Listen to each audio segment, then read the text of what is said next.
Hi, I'm Delaysna Dawalko here with your daily English news.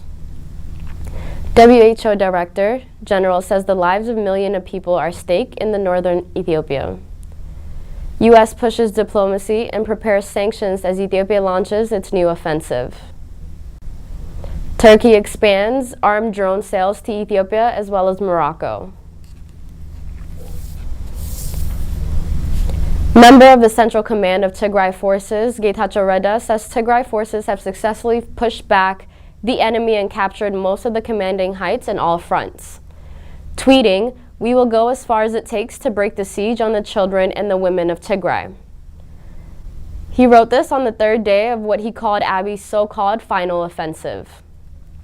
Horn of Africa analyst Rashid Abdi, on his part, wrote on his popular Twitter, despite Abiy Ahmed's massive firepower, more boots on the ground, and intense fighting, TDF is holding its own in the Amhara and Tigray region.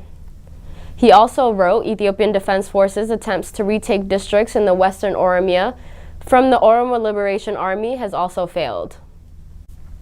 Another writer by the Twitter handle Nati Yefru said according to diplomatic sources, Abiy Ahmed signaled U.S. and some Western governments that he wants to negotiate on ceasefire and unfettered humanitarian access, although the U.S. wants him and his government to make a public acknowledgement on this fact, which he's reluctant to do. The head of the World Health Organization says the lives of millions of people are at stake due to the humanitarian crisis caused by the war in the northern part of Ethiopia.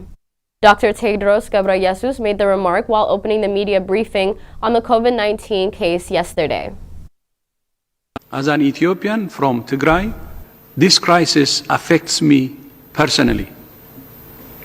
But today, I'm speaking as the Director General of the World Health Organization. After 11 months of conflict, the humanitarian crisis in northern Ethiopia is growing worse by the day.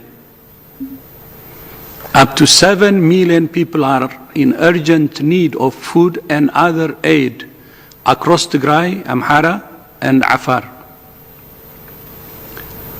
Tigray, with an estimated population of 6 million people, has now been under a de facto blockade for almost a year. Humanitarian aid is not arriving at anywhere close to the levels needed, and basic services remain cut off, including electricity, banking, and telecommunications. The spread of the conflict into Amhara and Afar is further increasing needs and complicating response efforts. In Tigray, more than 90% of the 6 million population needs food aid, and an estimated 400,000 people are living in famine-like conditions based on the latest UN analysis.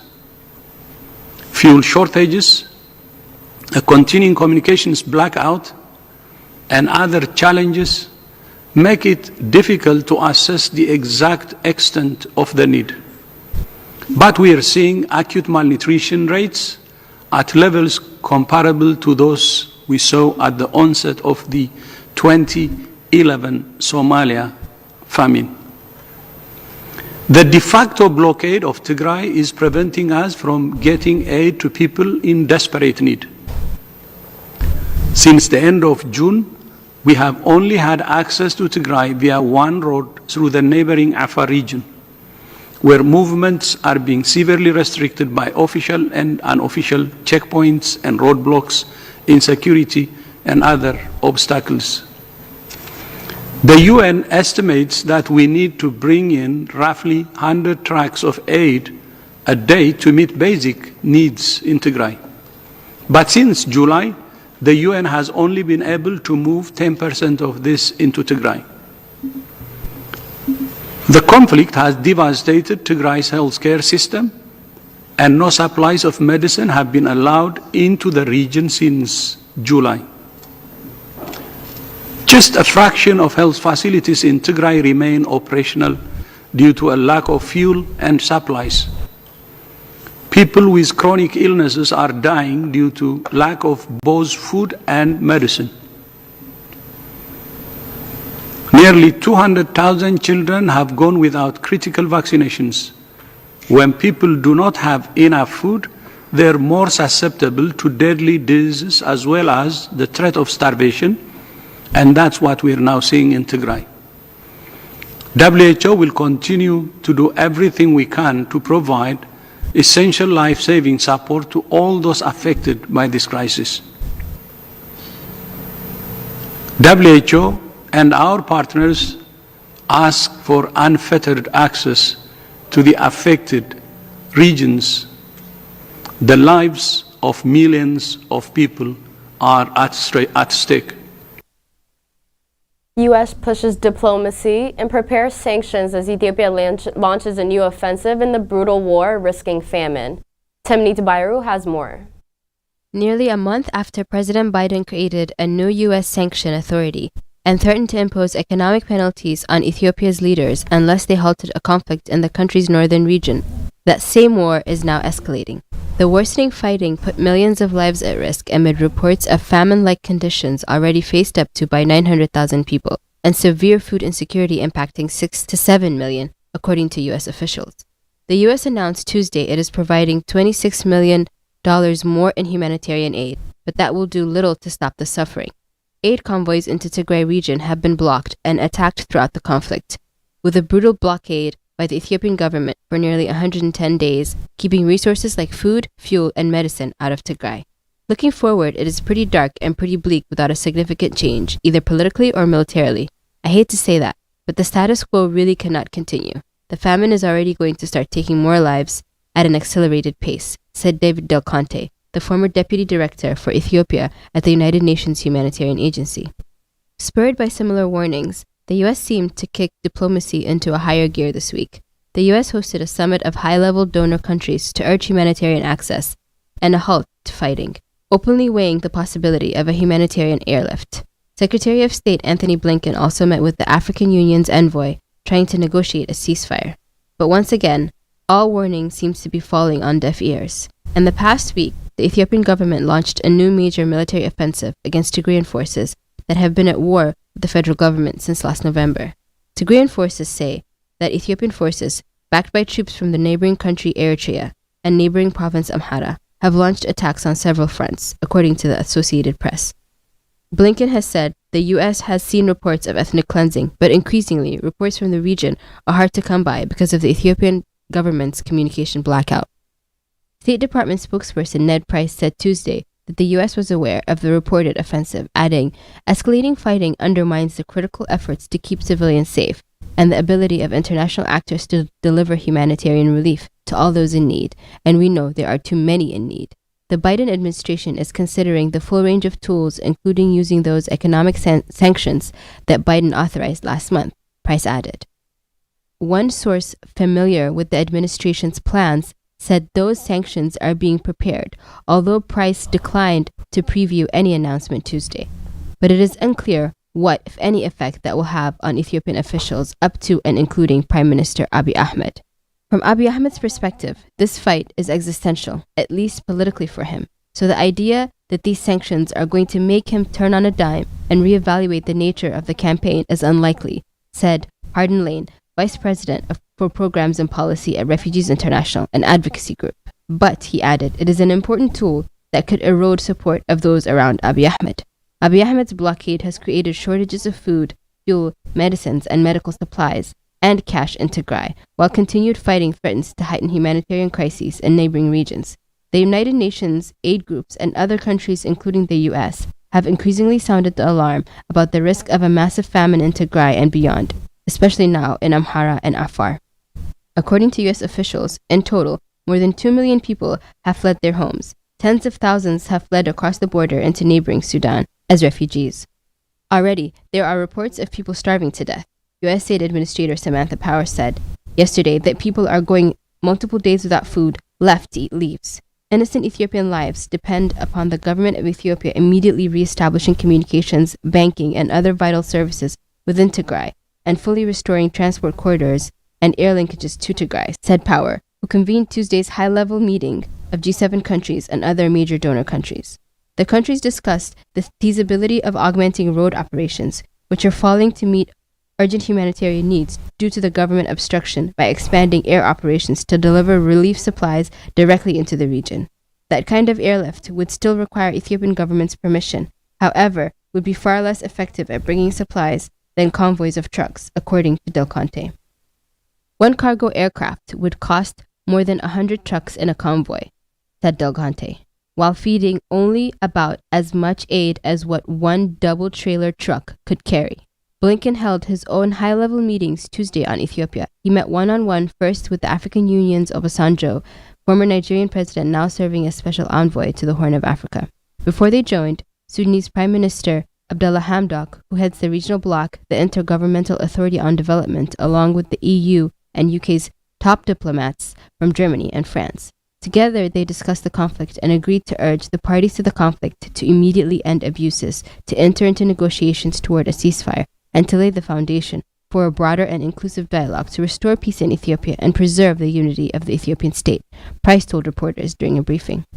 But with the new offensive, it seems clear Abiy Ahmed has no interest in dialogue, instead hoping a communications blackout means the world will pay no attention.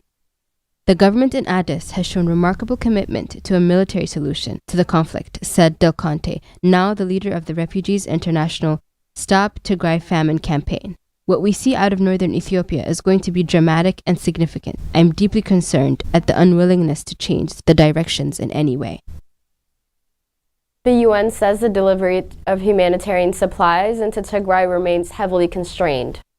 According to the Office of the Coordination of Humanitarian Affairs to the UN, the overall situation in the northern parts of Ethiopia continues to be highly unpredictable and extremely volatile. The delivery of humanitarian supplies into Tigray remains heavily constrained via the only road access route in Afar and the Samara-Abala-Mekelle corridor. Between the 6th and the 12th of October, 211 trucks of humanitarian supplies have arrived, compared with the 80 trucks just a week earlier. While the increased number of trucks is a positive development, this still is insufficient compared to the needs of the people. Some 897 trucks have entered Tigray since the 12th of July, or only about 14% of the trucks that are needed, which is about 100 trucks a day. According to the daily briefing, fuel has not entered Tigray since the end of July, and that 10 fuel tankers are currently in the Samara Afar region. We hope they'll be able to move to Tigray soon with the next convoy, it said, adding medicines have still not been allowed to enter Tigray either. Several UN and NGO partners have significantly reduced or shut down the programs due to the depletion of severe shortages of fuel, cash, and other supplies. OSHA said more than 146,000 people were assisted with food last week, but at least 870,000 people on average per week need to be assisted to serve 5.2 million people within a 6-week food cycle. Approximately 143,000 people were reached with emergency water trucking, down from the 193 people a week earlier. In neighboring Afar and Amhara regions, humanitarian partners are scaling up the response. They have reached about 639,000 people with food assistance in accessible areas in the Amhara region since early August, and about 72,000 internally displaced people in the Afar region. The UN urgently calls on the parties to allow unimpeded assistance and sustained access to people in Tigray, Amhara, and the Afar region. Reuters says Turkey has expanded its exports of armed drones by negotiating sales deals with Ethiopia and Morocco after their successful use in international conflict. Reuters wrote the report based on the 4 sources familiar with this specific agreement. According to Reuters, any drone shipment to Ethiopia risks stoking friction in already strained relations between the Ankara and the Cairo, which is at odds with Addis Ababa over a hydropower dam on the Blue Nile River. 2 Egyptian security sources told Cairo had asked the United States and some European nations to help freeze any deal at hand. A 3rd Egyptian source said any agreement would have to be raised and clarified in talks between the Cairo and the Ankara as they try to repair ties. Turkey, Ethiopia, and Morocco have not formally announced any armed drone deals, but several sources familiar with their arrangement provided details to Reuters. One Turkish official, and Ethiopia and Morocco had both requested purchases of the Bayraktar TB2 drone and agreements that could also include spare part guarantees and training. A diplomat who requested anonymity said separately that Morocco had received the first batch of armed drones and ordered in May. Ethiopia plans to acquire them, but the status of that order is less clear, the envoy said. The sources did not say how many drones were involved in the deals or provide any financial details at hand. Official data shows Turkey's defense aviation exports rose sharply to Morocco and Ethiopia in the last 2 months, but do not provide any details of their drone sales. Ethiopia's military and the Prime Minister's office did not respond to requests for comment on this matter. Turkey's top defense procurement and development body did not immediately respond to the written request for comment either. The Turkish military used drones last year in the Syria as well as the Libya, where Ankara backed the Tripoli-based government against the eastern forces reported by Russia and the United Arab Emirates as well as Egypt. Defense and aviation exports to Ethiopia rose to $51 million in the first 3 months of this year from $203,000 in the same period last year, with a jump in August to September according to the Turkish Exports Assembly. Overall, Turkish defense and aviation exports totaled $2.1 billion in the first 3 quarters of this year, up 39% from last year's $1.5 billion, according to the Turkish Exporters Assembly. This wraps up our daily news for the day. Thank you for tuning in, and we'll see you tomorrow.